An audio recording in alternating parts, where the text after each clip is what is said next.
빚 문제 어떻게 주변에 빚 문제 많이 있으세요? 많죠. 빚 문제. 엄청 조금만 가면 대출, 빚. 네. 정도가 아니죠. 이게 결국은 이걸 어떻게 그래서 그 왕의 재정 이런 것도 재정적인 걸로 이렇게 막 파탄이 되기도 하잖아요. 이게 경제적인 게 얼마나 중요해요. 그래서 하나의 이 카테고리가 된 거예요. 하도 빚 문제가 청년 학자금 대출 빚 문제, 가정주부, 또 가계 대출, 그다음에 또 직장인은 또 직장인대로 뭐 주택 담보 대출이나 혹은 뭔가 어떤 사업 자금 대출, 뭐 그리고 또 부모들은 또 학자금 대출. 그러니까 이게 다 빚 문제가 이제 청년들부터 노인에 이르기까지 계속 다 걸려 있어요. 그래서 이거를 하나의 주제로 생각해서 이런 부분을 이제 어떻게 극복할 것인가, 또 어떻게 대할 것인가를 우리 함께 또 살펴보도록 하죠. 자, 그러면은 이게 된 것도 있고 안 된 것도 있는데 일단은 제일 가까운 것부터 올려놓은 사례 한번 보죠. 결혼 직후 신혼여행을 다녀온 후 아내에게 빚이 있다는 소리를 들었습니다. 빚 내용은 장모님 병원비로 대출을 했다고 합니다. 1,400만 원. 믿기 어려웠지만 신혼여행 갔다 온 다음이네. 전에 했으면은 끝났을 텐데 신혼여행을 갔다 온 다음이고 결혼도 한 다음이라 모아둔 재산으로 채무를 모두 갚아주었습니다. 그리고 제가 회사에서 해외 근무를 가게 됐는데 출국 시 통장, 인터넷 뱅킹 관련 아내에게 맡겨도 갔습니다. 복귀 후 재산 확인 중 아내가 제 몰래 처갓집에 또 800만 원가량 준 것이 확인되었습니다. 맞벌이는 하는데 자기 돈은 하나 모은 게 없고 제 돈으로 결국 자기가 번 돈도 처가로 이번에도 용서하기로 하고 매월 아내가 버는 돈 100만 원을 제게 붙이라고 재산관리는 제가 하기로 했습니다. 하지만 아내는 100만 원씩 보내지 않고 수개월 뒤 확인하니 또 모아둔 돈이 하나도 없다고 합니다. 아내는 임신 중으로 크게 싸우지도 못했고요. 이유도 변명도 없습니다. 그냥 돈 관련 이야기하기 싫다고. 저는 화병으로 인해 화병, 우울증, 직장 퇴사. 야, 그러니까 이게 완전히 이걸로 뚝뚝뚝 떨어지게 된 거예요.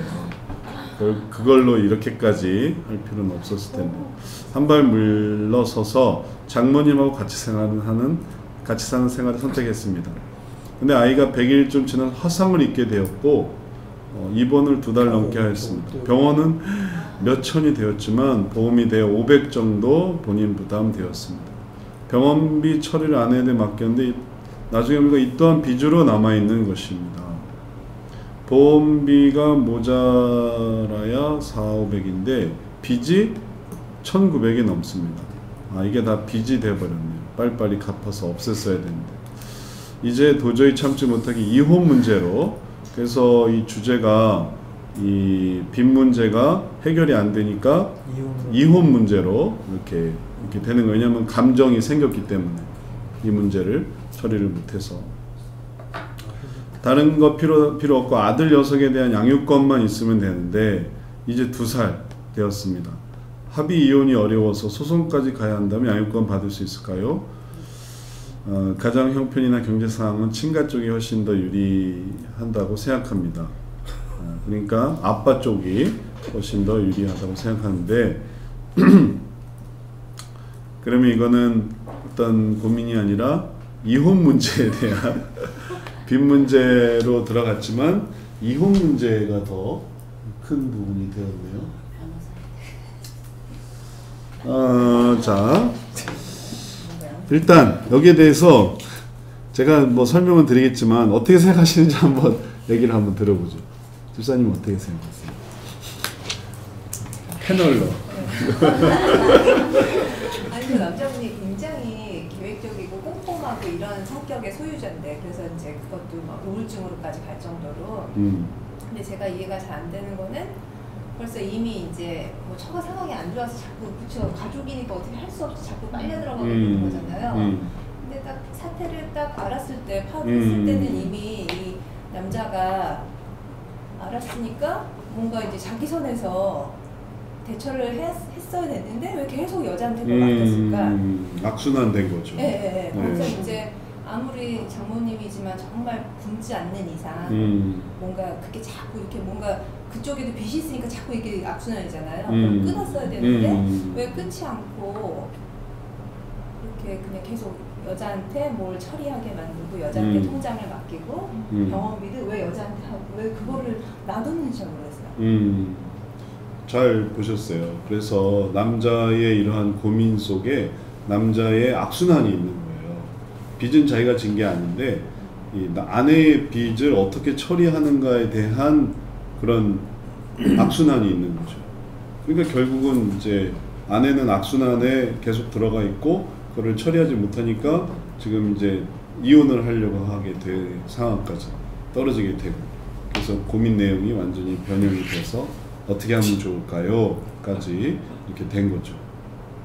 또 고유미 권사님. 저도 비슷한데 좀 어떻게 결혼을 했고 남자가 어떤 직업이고 이런 건 안 나왔지만 어려움이 처음에 발견됐을 때 이거는 보통 남자들이 굉장히 논리적으로 생각을 해서 이렇게 다 거절을 한다든가 아니면 이 여자가 어떤 의도로 아내가 이렇게 했나를 좀 파악을 해보고 하지는 않고 믿었는지 아니면 집안일이니까 귀찮으니까 바깥일을 하니까 집안일이나 알아서 해라라고 하는 게 믿어서 그랬는지 아니면 이렇게 남자들이 붙잡고 자기는 바깥일 위주로 하면 집안일을 이렇게 하는 수가 있잖아요. 그런 거로 인해서 그랬는지 계속 악순환이 생기는데 어떤 결단을 하고 이런 점이 하나도 없는 것 같아요. 어떤 시점에서. 네.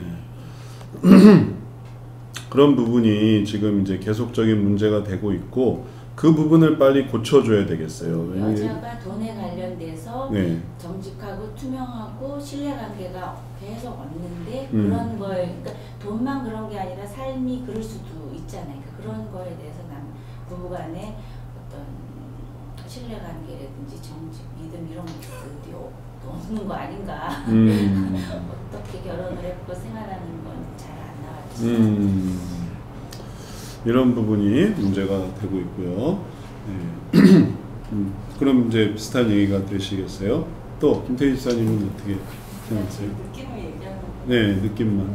저는 저 남자가 조그만 여자가 뒷받침해주면 되게 알뜰하게 돈을 잘 모을 수 있는 노후도 굉장히 겪게. 그래서 저는 되게 남자가 부정적으로 보이지는 않아요. 근데 이제 부부 과정에서 남자가 쪼다 보니까 여자가 자꾸 숨기는 거죠. 숨기고 그런 문제가 발생된 것 같다라는 생각이 들어서 네, 서로 소통하고 그러다 보면 좀 해결이 되지 않을까.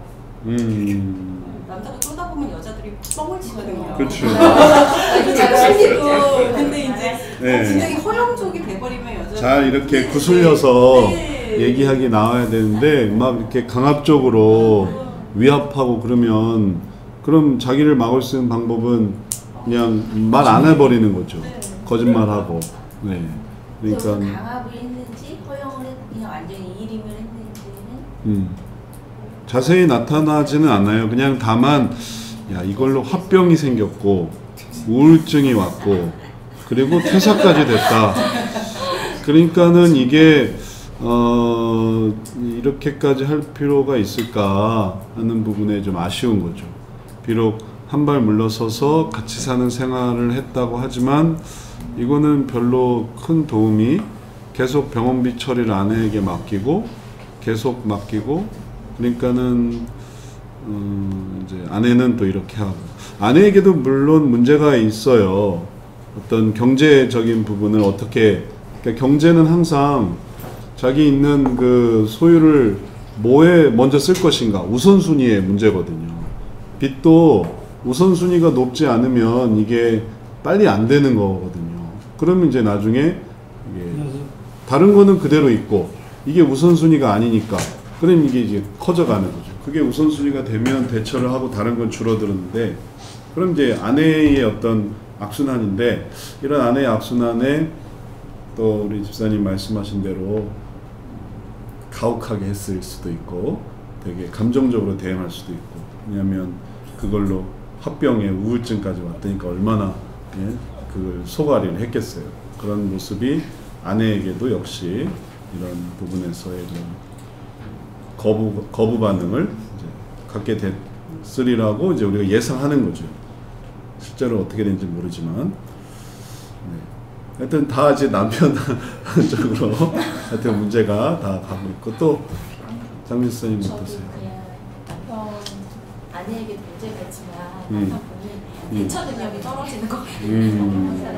그리고 이렇게 아내하고 소통이 일단 없는 것 같고요. 아내가 어떻게 돈을 썼는지 어디에 이렇게 구체적으로 어떻게 썼는지에 대한 얘기가 없는 걸로 나서는 정확하게 그냥 뭐 처가에 썼다 뭐 이렇게 나와 있는데 아내가 왜 돈이 필요하고 뭐 어떤 그러니까 처가에 대한 경제적인 것도 정확하게 모르는 것 같고 상황도 정확하게 모르는 것 같고 그래서 그런 걸 솔직히 대화로 풀어 나가는 건 아닌 것 같고요. 네.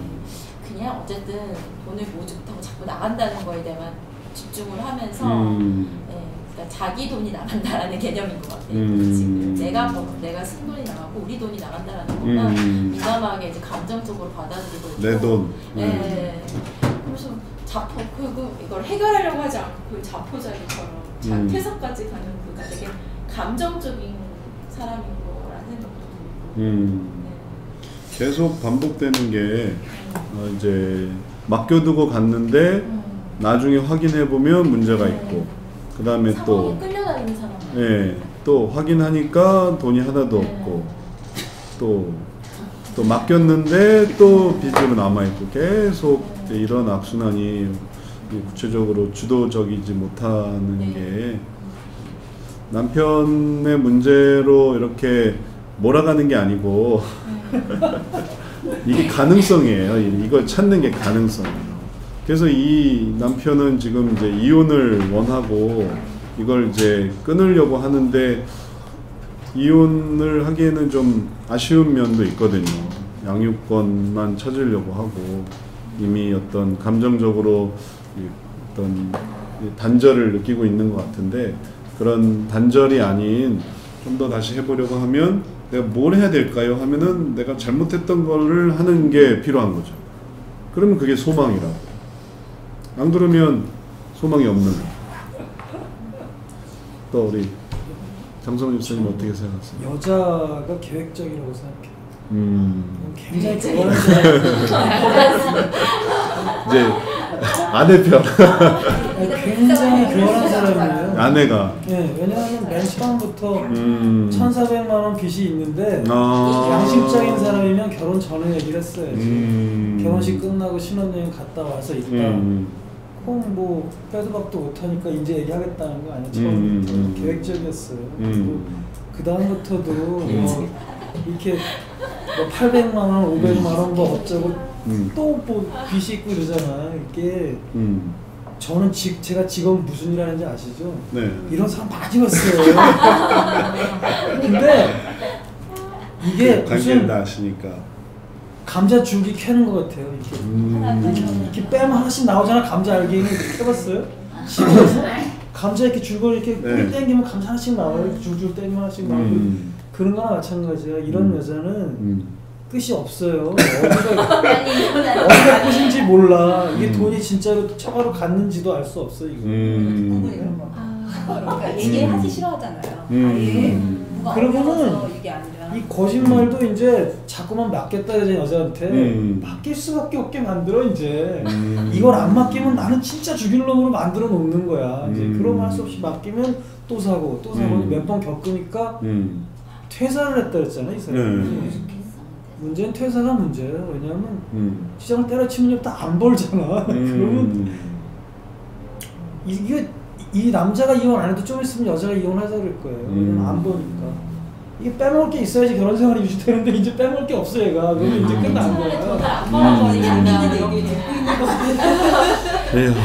이거는 이 여자는 범죄의 어떤 이것은 실하다고. 이 사람은 처음부터 계획적이에요. 전혀 빼고 신혼여행 갔다 와서 우리는 그냥 순진하게 그냥 어리석은 아내 정도로만 생각했는데 또 얘기를 듣고 보니까 이거 어떤 범죄의 의도가 있는. 그거는 만약에 진짜로 이혼을 하게 되면 네. 이혼을 하게 되면 모든 게 드러나잖아요. 맨 끝에는. 그때 되면 그 돈이 어디로 갔는지 알게 될 거야. 어디로 갔는지 아무도 몰라요.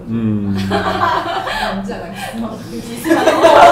근데 이게 이런 상황으로 이제 소송으로 이혼 소송으로 해서 재판을 받는다면 양육권을 받을 수 있을까요? 양육권은 받겠죠. 저 여자는 애를 가지려고도 안 할 텐데 뭐 고하니. 근데 아내분이 이혼을 원하지 않는 거네요. 지금. 그건 모르는 그러니까 합의 이혼이 어렵다. 아니지. 그렇죠. 합의 이혼해서 좀 뭘 잘 안 주니까 뭘 좀 더 뺏으려고 소송을 하는 거지 지금. 근데 이혼을 하려고 하는데 아직 시작은 아직 안 했을 수도 있어요. 대충 이제 합의가 어렵다고 하잖아요. 만약에 합의가 어려워 소송까지 가야 한다면, 그러니까 만약에 아내가 쉽게 이혼을 해주면은 뭐 양육권도 포기를 하고 하면 끝나는데 소송을 한다면 어떻게 할 수 있을까? 되게 간단명이야. 그리고 이 사람이 지금도 회사를 다니면서 돈을 잘 벌면 일이 복잡해요. 퇴사해가지고 놀잖아. 금방 끝나 이거. 그만큼 내 돈을 안 주겠다. 더 이상 양보할 수 남자- 없다 이런. 나 아무것도 없다 이렇게 해버리면 소송을 하겠다는 게 좀 더 뺏어 받겠다는 건 아니에요. 사실 얘기 자체가. 자, 그러면 요거를 이제 우리 뭔가 이렇게 재판하는 경우가 아니라 상담하는 경우로, 이게 우리가 이거를 상담한다는 게 중요해요. 상담이 아니고, 가정을 살려야 그렇죠.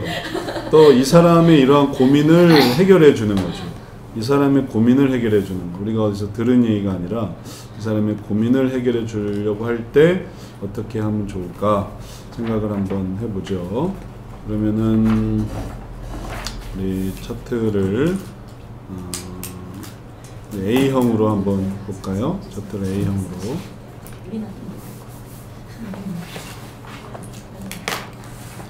자, A형 차트로 볼 때 이게 어디에 해당하는지 한번 생각 한번 해보죠. 그러면은 A형 차트에서 가정 문제죠. 가정 문제에서 아내의 빚이 되겠고, 대충 뭐 이제 연결되는 그런 부분만 좀 생각을 해보면 되겠어요.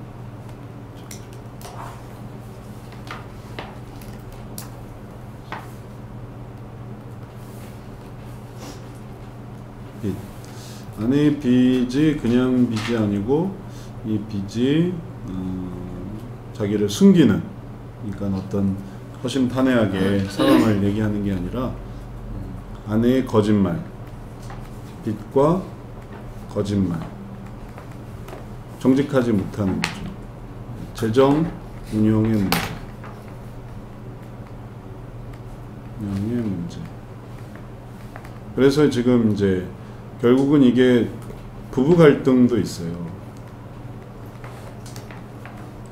자기가 빚을 진 게 아니라 아내가 빚을 진 거고, 그게 거짓말이 되고 재정 운영이 잘 되지 않고 갚으라고 했는데 빨리 안 갚아서 그게 더 큰 빚이 되고, 그래서 부부 갈등으로 이제 이혼에 이르기까지 되었네요. 자, 이게 이제 고민이에요. 이혼으로 이제 변호사를 찾아가느냐 아니면 상담사를 찾아오느냐, 이제 이렇게 되면 얘기가 다른 거죠. 변호사는 어떻게든지 싸움은 붙이고 뭐는 말이죠. 화해는 말리고 싸움이 일어나야 자기가 이제 되니까 이혼하세요, 승산이 있습니다 해서 이제 착수금 받고 뭐 성과금 받고 뭐 이쪽으로 가겠지만, 예, 상담사를 찾아온다라고 한다면 이제 원하는 건 이게 아닐 수 있는 거예요. 도대체 뭐가 문제인지 모르겠습니다. 우리 부부가 왜 이렇게 되는지 모르겠습니다. 우리 아들이 정말 부모가 이혼했다는 이런 얘기를 꼭 듣게 돼야 되는지, 어떻게 하면 이 문제를 해결될지 모르겠습니다. 여기까지 왔는데 라고 할 때는 이제 가능한 붙여주려고 하는 거죠. 그거를 띄워주는 게 해결입니다 라고 하지는 않고, 예전에 그런 부부가 있었어요. 딸의 왕따 문제로 이제 상담사를 찾아갔는데 이 상담사 하는 말이 뭐였냐면은 이 딸은 도저히 적응이 안 되니 대안학교 보내고 그다음에 부부는 서로 이 문제로 너무 싸웠으니 이혼을 하고 이렇게 얘기를 하는 거예요. 그러니까 아니 딸의 왕따 문제를 해서 우리가 화목하게 해주는 얘기를 기대하고 갔다가 이게 너무 충격을 받은 거예요. 얘는 학교도 못 다니고 검정고시 해야 되고 뭐 그건 다 필요 없고 그다음에 또 그 와중에 있었던 남편의 어떤 비협조적인 태도가 좀 있었거든요. 그걸 해서 우리를 갈라놓으려고 하고 막 그렇게 하니까 듣다 이제 안 되겠다 싶어서 이제 우리 여기까지 온 거예요. 그래서 여기서 또 우리가 이제 딸을 원상태로 그다음에 부부를 화합하게 그렇게 도와줬는데 그 기대하는 거를 우리가 성경적 상담에 좋은 쪽을 잘 해줘야 되겠어요. 여기 와서 이혼할 수 있습니다라고 한다면 성경적 상담이 이게 좀 가치가 떨어지는 거예요. 변호사를 찾아간다면 모르지만 이거를 좋게 해석하기를 위해서 일단 이 상황의 문제를 유형을 한번 생각을 한번 해봐야 되겠어요. 유형에서 단순 그런 재정 문제였으면은 아까 말한 것처럼 우선순위의 문제가 되죠. 우선순위의 문제를 차트 B로 다시 한번 이해를 한번 해보죠. 차트 B로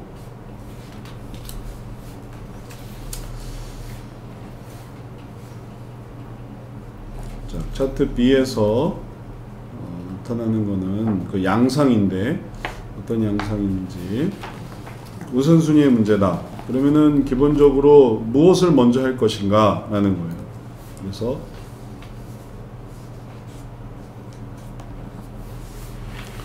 차트 B로 가보시면 이게 이제 기본적인 재정의 문제, 가장 필수적인 거, 중요한 거, 그 다음에 유익한 거, 선택적인 거.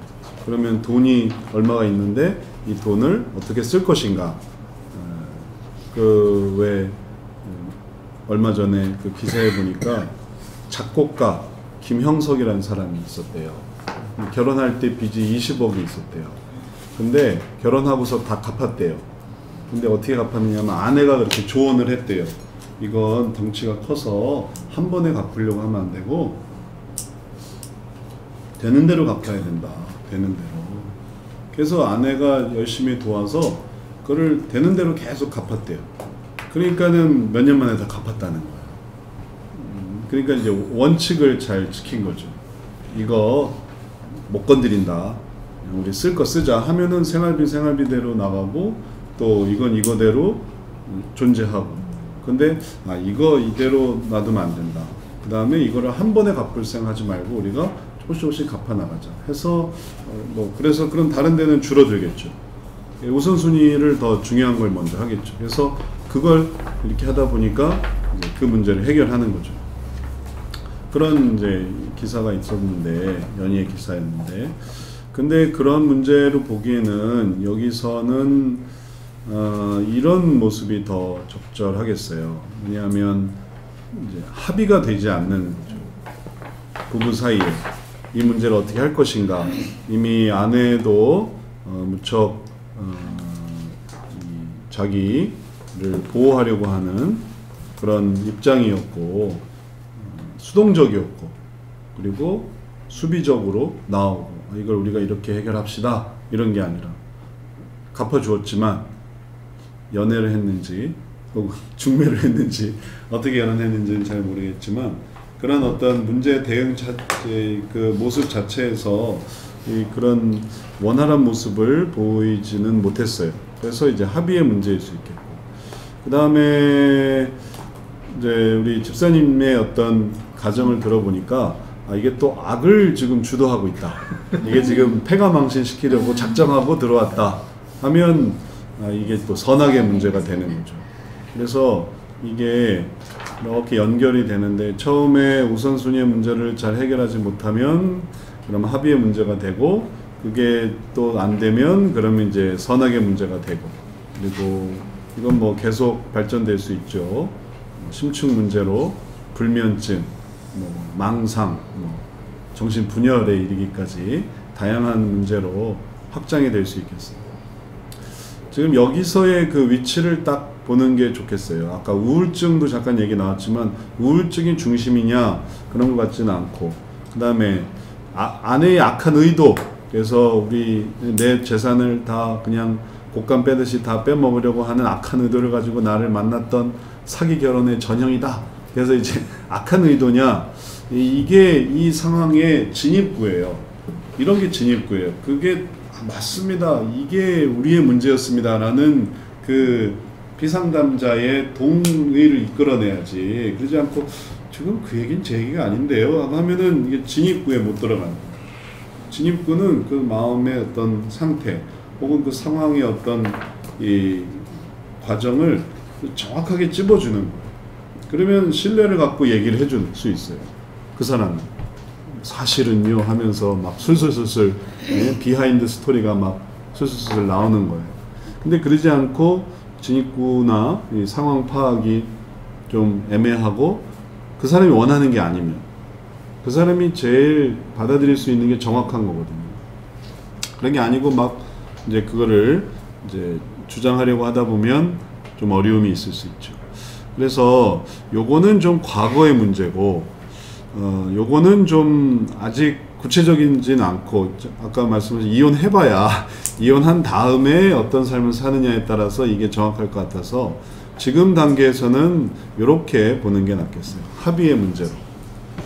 가능성이 있지만 되는 걸로 한번 보죠. 그래서 지금 현재 재정 문제를 아내와 잘 합의를 하지 못했던 부분으로 이렇게 생각을 해보면 되겠어요. 그럼 합의의 문제가 되는 거죠. 그래서 경제에 대한 대화 부족, 그 다음에 상호 간 신뢰 부족, 상호 간 신뢰 부족보다는 이해 부족, 이해 부족. 그게 이제 아까 우리가 잠깐 말한 어떤 악순환이 있으면 맡길 걸 맡기고 맡기지 말고 자기가 해야 되는 건 자기가 해야 되는 거거든요. 돈 갚으라고 돈을 줬는데 우리 아내는 이걸 틀림없이 다른 우선순위로 빼돌릴 거야. 왜 그렇잖아요. 그 은행에도 채무가 맞물려 있으면 내가 나중에 쓰려고 넣어놔도 이게 딱 뺏어간단 말이에요. 그래서 뺄 수가 없는 그런 경우가 있어요. 더 높은 우선순위가 있어버리니까. 그래서 내가 아내한테 돈을 갚으세요 하고 돈을 줬다 하더라도 아내의 우선순위가 잘못되어 있는 상황에서는 그렇게 하면 안 되는 거죠. 자기가 빨리 그거를 주도해서 갚아버려야 되는 거죠. 그런데 이제 이러한 이해가 부족하니까 문제가 계속 커져가게 되는, 그게 몇 번씩이나 반복이 되는 그런 악순환이 있었어요. 그러면 거기에 대해서 이제 뭐가 문제였을까? 이런 악순환이 왜 생길까?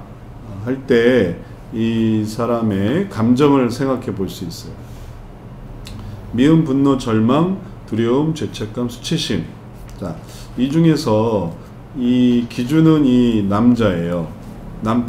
이 남편이에요.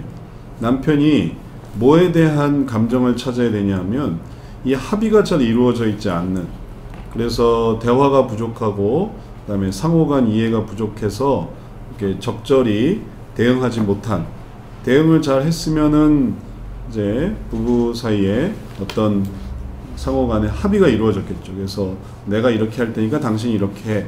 그러면 우리가 다 같이 살 거야.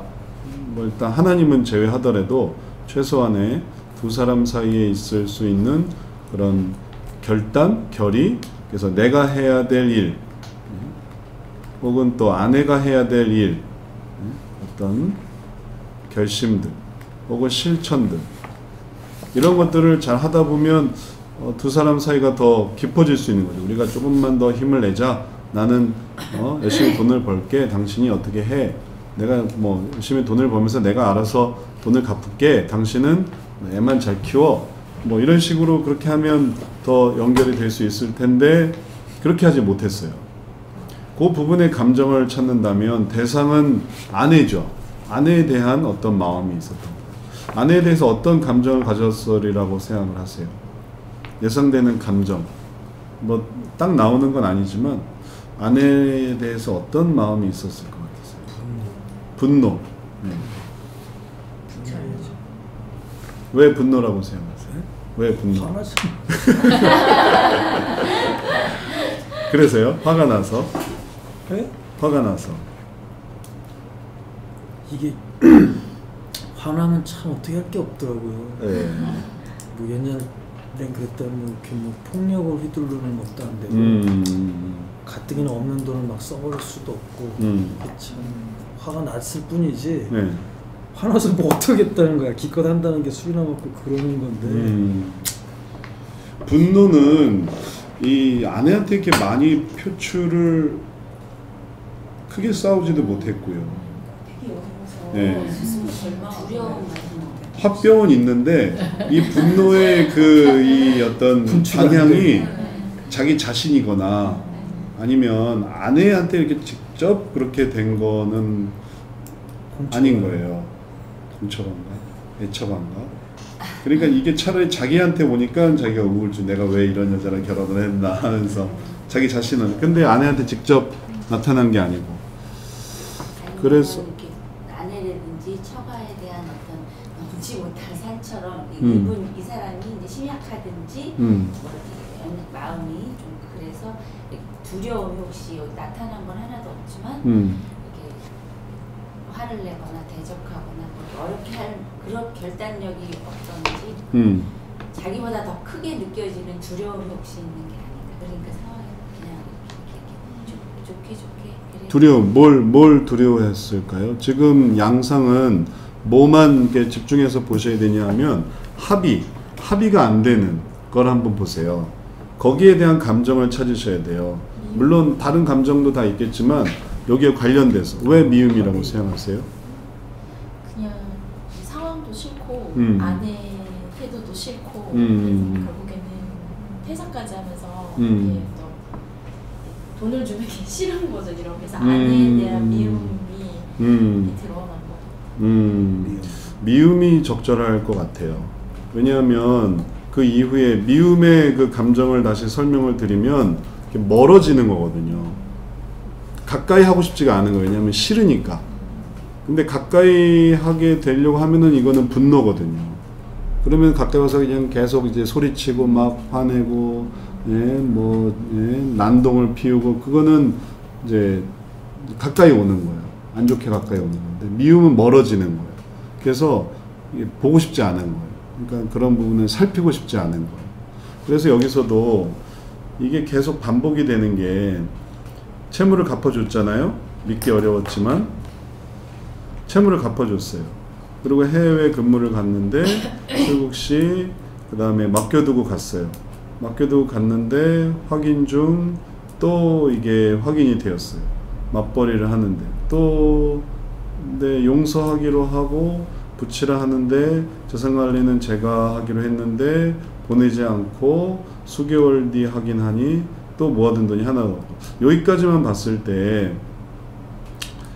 그 이후 관련은 없고, 이후 관련은 또 계속 반복되는 거고. 그래서 어떤 부분을 글에는 정확히 나와 있진 않지만 어떤 부분이 있냐면 이 채무에 대한 어떤 부분에 대해서 확인하지 않는 것, 어떤 채무고 그 다음에 채무 이후에 어떤 삶을 살아가자라는 걸로, 이걸로 더 이렇게 연합하는 게 아니라, 그러면 아내가 얼마나 고마워하겠어요. 당신뿐이야 하면서 이렇게 또 연합할 수 있는데, 그런 마음으로 연합한 게 아니라 그냥 갚아주고, 근데 갚아주는데 마음은 좋은 게 아닌 거예요. 사랑이 있거나 정말 긍휼히 여기거나 하는 게 아니라 갚아주고 마음이 좀 더 멀어지는 거예요. 그 다음에 해외 근무를 가서 중국 인터넷 뱅킹 관련을 아내한테 맡겨두고 갔는데 확인해 보니까 또 이게 이렇게 생겼어요. 그래서 이번에도 용서하기로 하고, 그러니까 그냥 단지 용서뿐이지 이 부분을 용서라는 말이 그럼 더 이제 그런 부분을 내 돈, 뭐 당신 돈, 연합하는 우리 돈 이런 개념이 아니라 내 돈과 아내 돈, 남편 돈, 아내 돈, 그러니까 용서해 주는 거예요. 용서해 주는 거지 이걸 그럼 이제 어떻게 연합해서 할 것인가, 이런 부분에서는 약간의 감정이 있는 거죠. 재산 관리는 내가 하기로 했어요. 하는 방식도 용서하기로 하고 하는 방식이 뭐냐면은 아내가 버는 돈을 내게 붙이라 하고 재산 관리는 내가 하기로 했습니다. 이런 어떤 것도 채무자와 채권자의 관계로 남아있는 거지 이게 연합하는 관계는 아니거든요. 여러분 같으면 이렇게 하시겠어요? 네? 이런 상황이 됐을 때 용서하고 100만 원을 내게 붙이라 하고 재산관리는 제가 하고 이건 마치 멀리 있는 사람과의 관계란 말이에요. 같이 있는 사람이 100만 원을 나한테 붙이고 또 재산관리는 내가 하고 또 뭐 이런 관계 그리고 확인하니까 관계도 수개월 뒤에 확인합니다. 그래서 이런 부분에 거리감을 확인할 수가 있겠어요. 그리고 그 거리감의 내용을 미움이라고 할 수 있는 거죠. 그래서 이제 이런 부분이 미움이 되는 거고요. 이런 미움에서 이제 나타나는 게 바로 이 사람이 아내에 대한 이런 미움이 있었구나, 이런 또 미움의 마음이 있구나라는 것을 이제 우리가 알게 되는 거죠. 자, 여기 미움에 대해서는 어떠세요? 이해가 되세요? 근데 저는 미움하고 절망을 중에 왜냐면은 헤어지기로 이미 마음속에 이 여자한테는 이제 계속 쪼갑고 그렇기 때문에 소망이 없어. 희망도 없고 그래서 이제 완전 절망을 해서 이제 자기가 헤어지는 걸로 아주 결단을 한 것 같은. 근데 어떻게 헤어지는 거에 대한 그걸 이제 양육권 문제로 여기다가 상담을 의뢰해 와서 제가 그래서 이 부분이 조금 헷갈린다 그럴까 살짝. 어떤 게요? 그러니까 미움을 말해야 될지 절망으로 가야 될지. 네, 그래서 미움으로 가야 되는 거죠. 빈 문제를 해결한다는 소통에 초점을 맞추게 되면 미움이 있는 거고, 근데 지금의 어떤 상황에 대해서 신세 한탄처럼 생각하게 되면 절망인데 그 미움이 분노가 됐다가 이제 절망이 된 거죠. 그러면 이제 절망 단계까지 이제 현재 온 거네요. 그럼 이제 여기서 이게 분노가 돼서 분노로 왔고, 그 다음에 이게 또 지금은 도저히 같이 살 수가 없습니다 라고 했을 때 절망감까지 든다라고 할 때 이 문제는 처음엔 그게 싫었고 그래서 화가 났고 그래서 이제는 이제 소망이 없습니다 라고 할 때 미움으로 볼 것이냐 분노로 볼 것이냐 절망으로 볼 것이냐 이런 문제가 있겠네요. 말씀하신 대로 이 부분을 설명을 한 다음에 제일 밑으로 가보면 이제는 도저히 참지 못하고 이혼을 하려고 하잖아요. 이제 이거는 완전히 절망감 100%가 된 거죠. 지금 빚도 1900이 넘고 2000 정도가 되고 그래서 이제 이런 빚 때문에 이제 이혼을 하려고 하는 거예요. 절망감에 소망은 양육권, 아이만이라도 2살이 됐는데 근데 이제 이 애를 키우는 것도 이게 쉬운 게 아니거든요. 데리고 온다 하더라도 아빠가 3살, 4살, 5살, 6살, 7살, 8살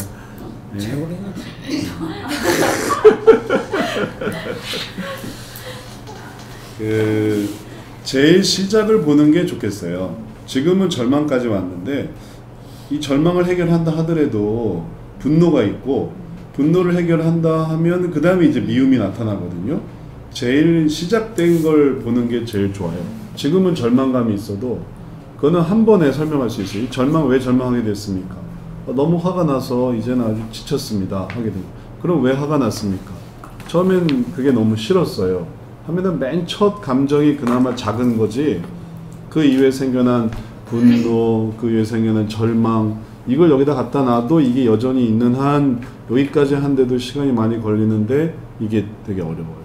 근데 처음에 이 감정을 없애버리게 되면 이 미워했기 때문에 내가 시작됐구나 그걸 하게 되면 나머지는 그냥 없어지는 거예요. 왜냐하면 부모가 없어지는데 그러니까 근원이 사라져버리는데 그 결과도 다 말라서 없어지거든요. 그러지 않고 근원은 살아있고 이 결과만 붙들고 이렇게 하다 보면 근원이 있기 때문에 또 생겨요. 그러니까 하다 보면 결국 미움으로 가요. 그러니까 빨리 가능한 근원적인 감정, 애초에 생겼던 감정을 생각을 해야 되는 거죠. 그래서 여기가 이제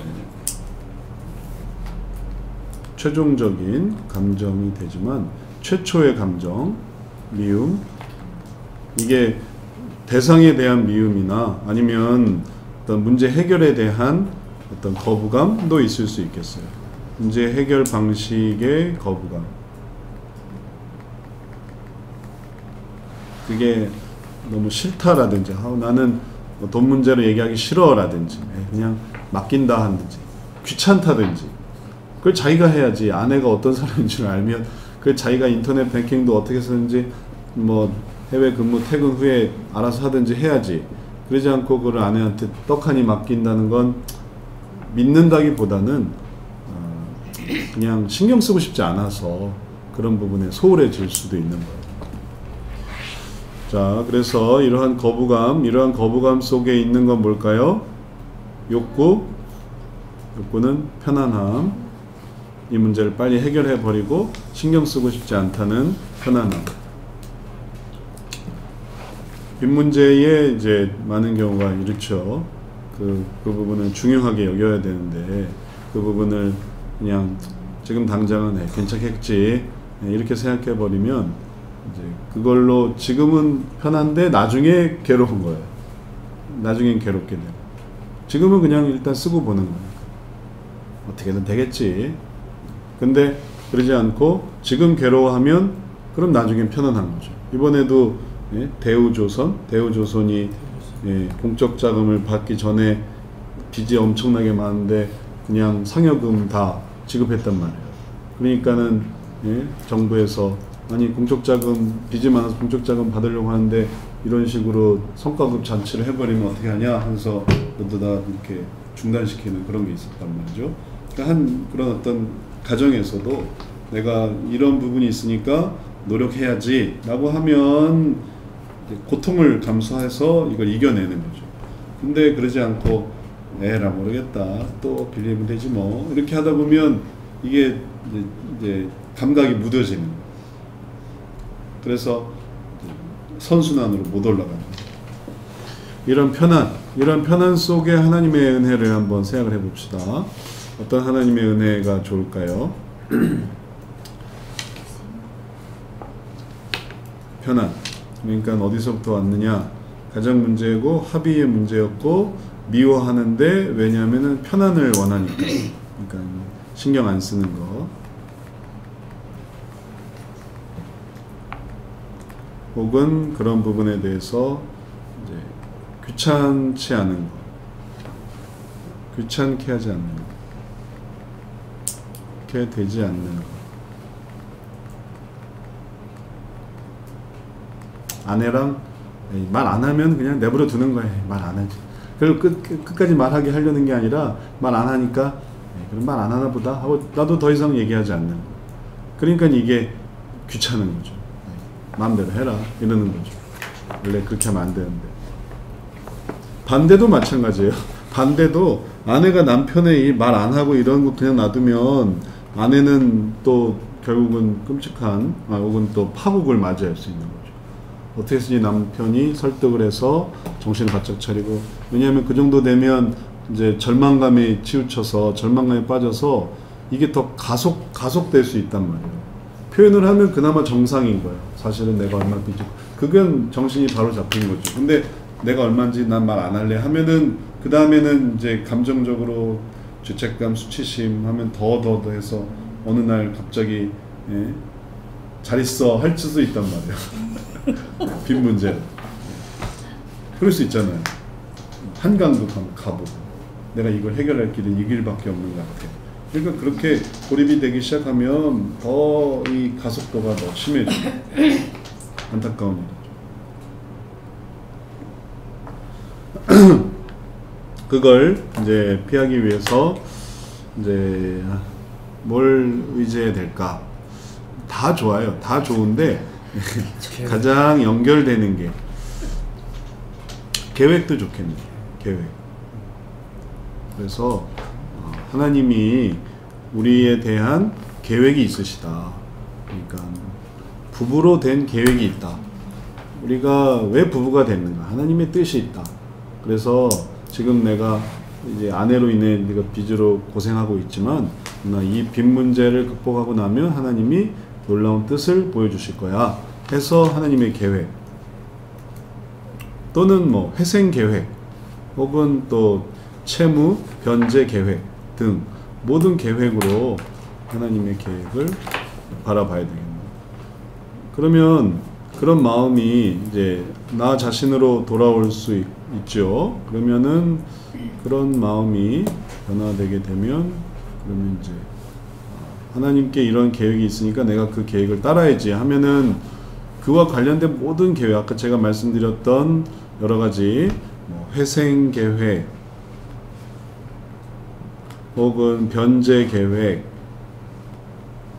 혹은 뭔가 이제 재정 운영하는 방법, 그게 다 전부 이제 이렇게 저렇게 하는 거죠.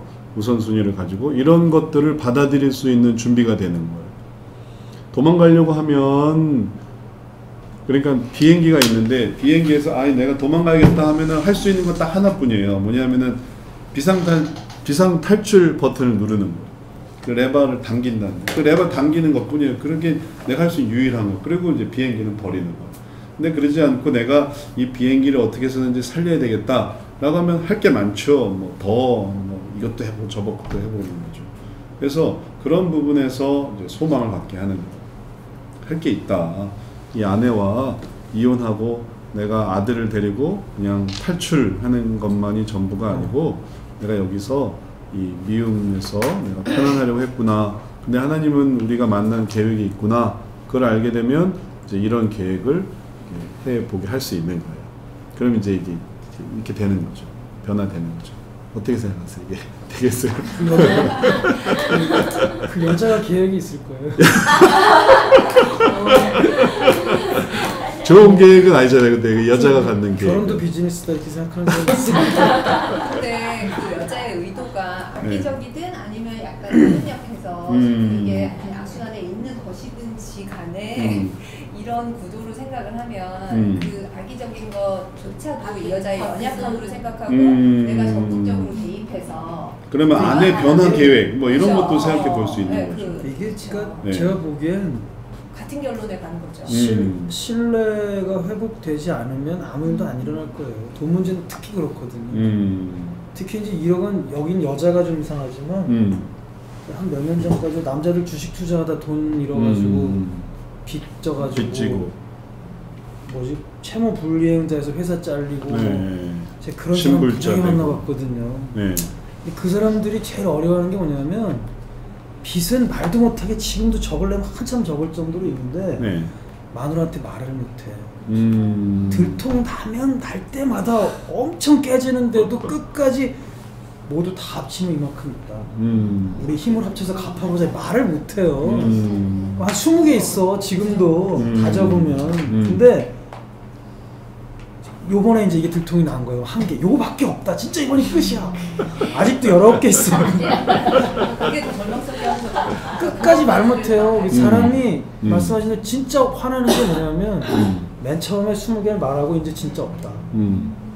그러면 이 사람이 화는 안 나. 할 수 없지만 그럼 같이 힘을 합쳐 이렇게 되는데 그게 전부가 아니야. 그게 할 때는 끝까지 말 못했네. 그걸 아까 김영석 씨가 20억 있다고 말했다 했잖아요. 그건 왜 가능하냐면 보통 사람은 어디 가서 20억을 꾸지도 못해요. 이 사람은 굉장한 능력자니까 20억을 꾼 거야. 그러니까 그렇게 돈을 꿀 수 있는 사람은 갚을 능력도 있어요. 그러니까 그 마누라가 딱 보기에 이 인간은 작곡을 잘하잖아. 히트도 엄청 많고 20억은 어떻게 보면 갚을 수도 있겠구나. 이게 되니까 얘기를 하는 거지. 끝까지 말 못해요. 그거 말 못해가지고 이상한 얘기. 그래가지고 이제 자기는 취직을 해야 된다는 거야. 자기는 프로젝트 어디 넣어주래. 그런데 넣을 수가 없어요. 그런 분들 잘 좀 상담하면 그 집사님도 아주 뭔가 아주 좋은 방향으로 이끄는 그러니까 좋은 인도자가 되실 텐데. 제가 끝까지 얘기하는 게 너 이거는 모든 빚을 일단 오늘 밤에라도 네 마누라한테 다 말해라. 그건 말고는 답이 없다. 왜냐하면 이게 이미 마지막이라고 얘기했는데 또 탈론하고 이렇게 되기 때문에 그건 끝끝내 답 안 나와요. 그게 나중에는 그러면 이렇게 갈 수 있겠어요. 여기 이제 계획 이후에 어떻게 할 것이냐 이런 계획이 있겠다. 하나님의 계획을 붙들고 이제 인내로 가는 거예요. 인내에서 내가 말하고 얻게 될 그 모든 어떤 그 스트레스를 이제 참아내는, 그럼 이제 신뢰 회복으로 가는 거죠. 근데 지금 여기는 남편이란 말이죠. 이 사례에서는 남편이 계획을 가지고 그냥 인내한다. 하여튼 또 뭐 빚이 얼마가 있느냐, 혹은 또 그런 부분에서 들을 수 있는 인내로 가는 것. 그것도 인내가 필요하겠네요.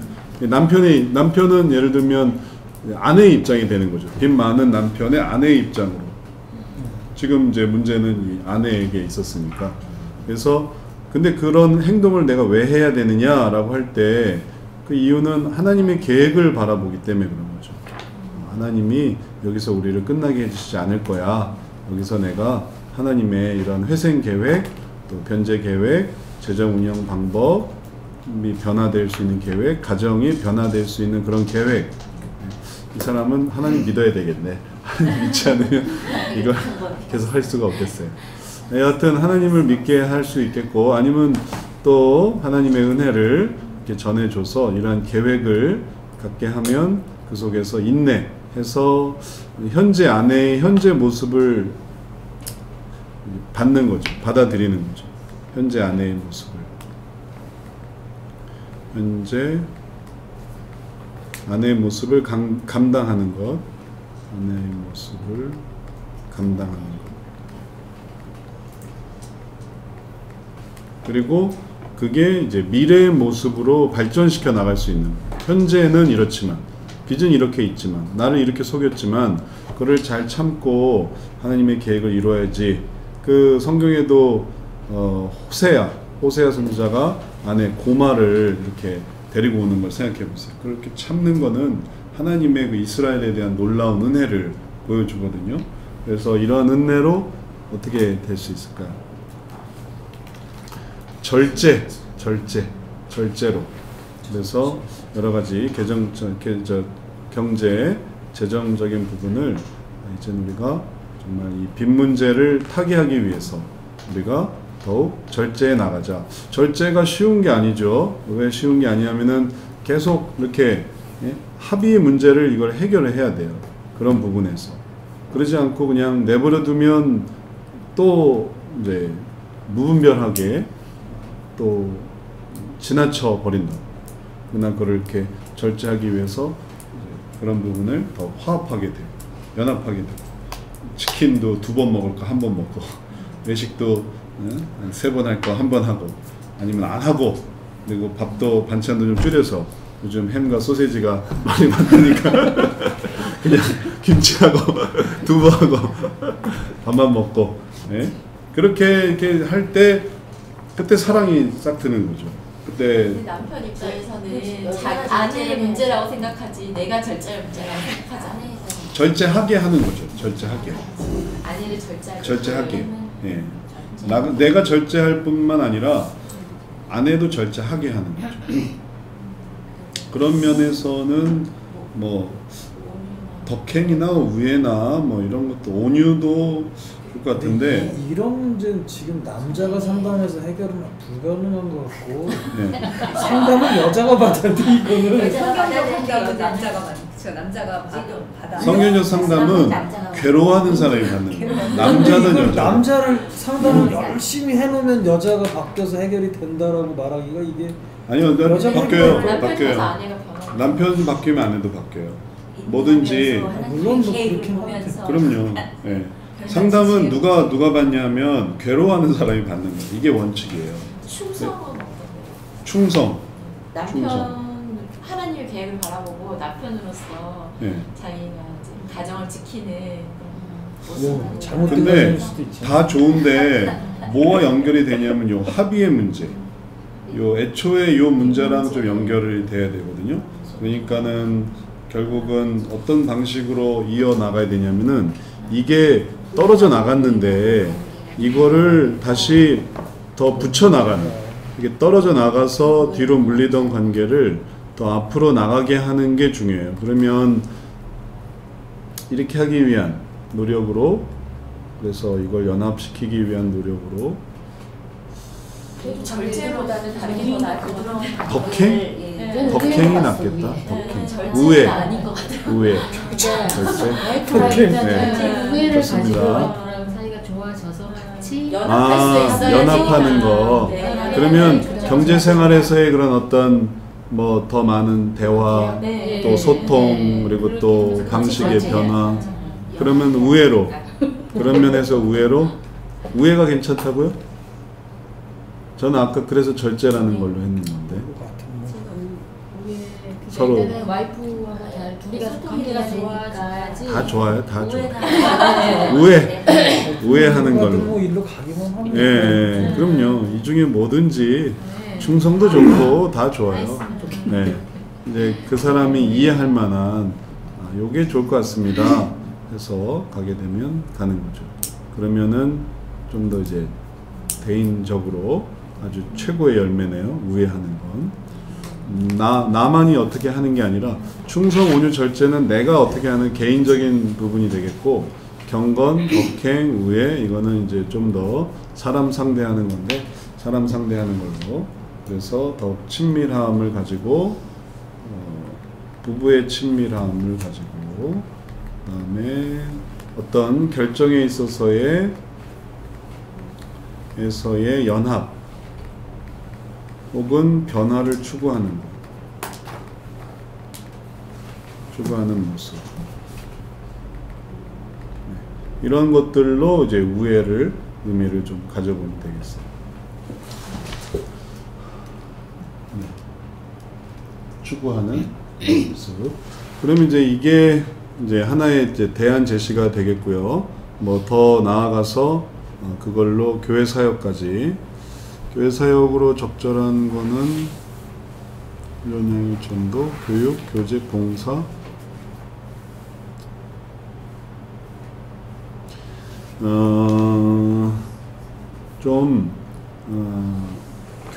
교제도 좋을 것 같아요. 교제. 사람들을 좀 만나서 또 어떤 부부 관계 혹은 가정 관계를 어떻게 만나야, 어떻게 이루어 갈 것인가. 우리가 이런 식으로 또 했습니다. 좋은 모델이 돼서 또 좋은 모델을 또 좀 더 듣고, 교회 안에 이렇게 친목 관계가 생성되면 그런 부부도 있어요. 예를 들면은 셀 모임이나 혹은 순 모임 우리 남편이 좀 가봤으면, 그럼 다른 남편 어떻게 하는지 알 테니까 이제 그런 기대하고 이제 데려가는 부인도 있고, 반대로 남편도 다른 부인들 어떻게 하는지 우리 아내가 좀 보고 좀 경제적인 부분에 좀 더 좋은 걸 받았으면 좋겠다 하는 마음으로 교제를 할 수 있어요. 진짜 싫어. 아니 이놈 마누라는 뭐 그냥 거기 가가지고 콜콜이 싸운 얘기를 다 해가지고 나 그 다음날 토요일날 이렇게 모여놨어. 주일날 교회를 가면 소문이 다 퍼졌어요? 아줌마들이 이상하게 쳐다보는 것 같아. 나 진짜 싫어. 그게 맞아. 가족 부영모임 말고 여자들만의 부영모임이 그런 필요가 있죠. 기도 제목 남자들이 다 아는 척하고 가면 그다음 저도 많이 얘기하는데요. 아니 그럼 안 되겠다. 그럴 수 있으니까 나누는 안 것도 되겠다. 웬만큼 나눠야 돼 이거. 네. 교육으로 뭔가 어떤 배우는 과정이 낫겠어요. 자 바꿔서 지금 그런 경험담을 얘기해 주셔서 교육 프로그램, 교회 내에 어떻게 하면 가정 생활을 잘 할 것인가, 혹은 부부 관계를 또 어떻게 또 원활하게 해나갈 것인가, 또 가정 혹은 뭐 자녀 혹은 부부 사이에서의 또 하나님의 뜻을 배워나가는 배우는 과정들이 좀 더 연합이 되면 좋겠네요. 이런 거 교회에 참 필요해요. 그런 걸 좀 가르쳐 줘야 돼요. 그리고 그런 걸 이제 배우면 이제 이런 걸 어떻게 해야 될까 하는 사람들이 와서 듣고 아 이렇게 하는구나. 아버지 학교도 뭐 다 아버지지 뭐 하는데 아버지 학교 해서 아 아버지가 그런 거였구나 라고 아는 경우도 있다. 어머니 학교, 남편 학교, 아내 학교, 가정생활 이런 부분에 대해서 교육을 잘 하게 되면 이런 부분이 유해가 될 수 있겠죠. 자, 이런 걸 한번 이제 가상적으로 해봤는데 중요한 대목은 이 길을 이 사람이 이제 갈 것이냐. 그러니까는 이 가정 문제가 합의의 문제라는 걸 이해시키고 그리고 그 속에서 이 미움이 있었다는 것을 깨닫고 그게 편안 때문에 그랬으니까 이거를 이렇게 바꿀 때 이런 게 생겨날 수 있다. 이 가능성을 잘 전달을 해서 이 사람이 받아들이면 이제 여기를 이제 시작하는 거죠. 뭐 이거는 뭐 지난 날이니까 혹은 이거를 시작하는 거죠. 이런 과정들. 그러니까 거기에 관한 조언을 혹은 또 상담을 해주면 좋겠어요. 그러니까 요게 진입구가 되니까 요거나 요게 진입구를 잘 이해하고 들어가시는 게 필요하겠어요. 자, 빈 문제 우리 가정에서의 빈 문제 봤는데 이 사례에 대해서 혹시 궁금한 거 있으신가요? 길을 이렇게 만드는 게 일단 지금 중요하고요. 그래야 상담을 할 때 소망이 있지. 이거 너무 비현실적인 거 아닙니까? 이렇게 생각하실 수도 있겠지만 이게 어디로 간다라는 어떤 의식은 있어야 돼요. 그래야 문제를 해결하지. 어느 방향으로 나도 잘 몰라요. 그러나 해보겠습니다. 이런 마음으로는 하기 어려워요. 왜냐하면 다 상담하면서 좋아질까요? 혹은 또 나을까요? 다 이런 걸 묻지 상담하면서 뭐 그런 거 저는 관심 없습니다. 하지만 상담이 필요해요. 하는 사람은 없단 말이에요. 좋아질까요? 나아질까요? 해결될까요?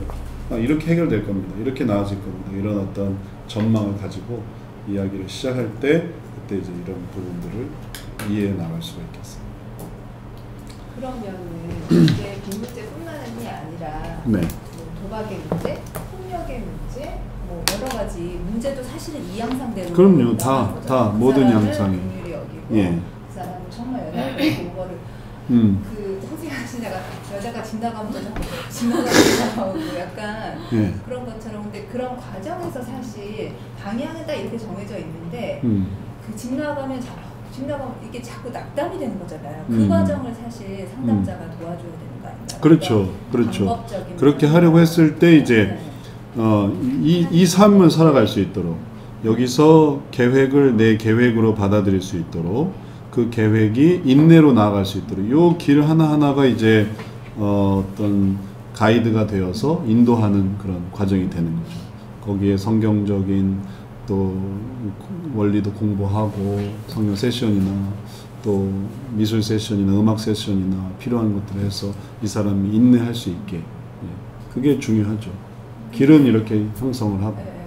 그런데 제가 알고 싶은 거는 인내하죠. 인내하는데 그 도박의 문제라는 게 중독의 문제라는 게 정말 쉽게 끊어지지 않잖아요. 근데 계속 인내하면서 기도하고. 그러니까 맨 처음에 시작을 우리가 이제 공부하는 이유가 그 원리를 알면 이제 가능성을 가져요. 도박은 또 좀 다른 거거든요. 도박은 뭐 이런 식이긴 하지만 그러니까 이 초 도입 부분이 달라요. 도입 부분을 정확하게 해야 뭐랑 싸워야 되는지가 중요하거든요. 그래서 모든 중독은 그 쾌락을 주는 것과 싸우는 게 아니라 그거 없이 나아가야 하는 방향으로 가는 게 중요한 부분이라서 그런 부분에 대해서 이제 이해를 하는 거죠. 이쪽 부분에 대해서. 이쪽 부분은 다 비슷한 거고 이쪽 부분. 여기에 대한 이해를 많이 해야 근데 이게 사례가 수없이 많단 말이에요. 그러니까 하면 할수록 느는 거죠. 그리고 그렇게 할 때 여기서 여기까지 올려놓으면 그럼 거기서 이렇게 진행할 수 있고 그리고 또 경험이 중요해서 사례를 봤다 또 그래 가지고 살펴봤다 하게 되면 그런 부분을 좀 더 두려움 없이 대할 수 있는 거. 그러니까 이 두 부분이 다 중요해요. 여기는 도입 부분이나 중요하고 여기는 실제 효과적인 부분이나 중요하고 그래서 어느 한 사례를 이렇게 해서 정말 실제 상담을 통해서 이렇게까지 딱 와보게 되면 아 이렇구나 이제 그걸 깨닫고 그걸 이제 계속 반복할 수 있는 다시 일로 와서 그래서 이렇게 해서 이렇게 자 그러면 우리 빈문제 첫 번째 케이스 하나 마쳤고요. 우리 잠깐 쉬었다가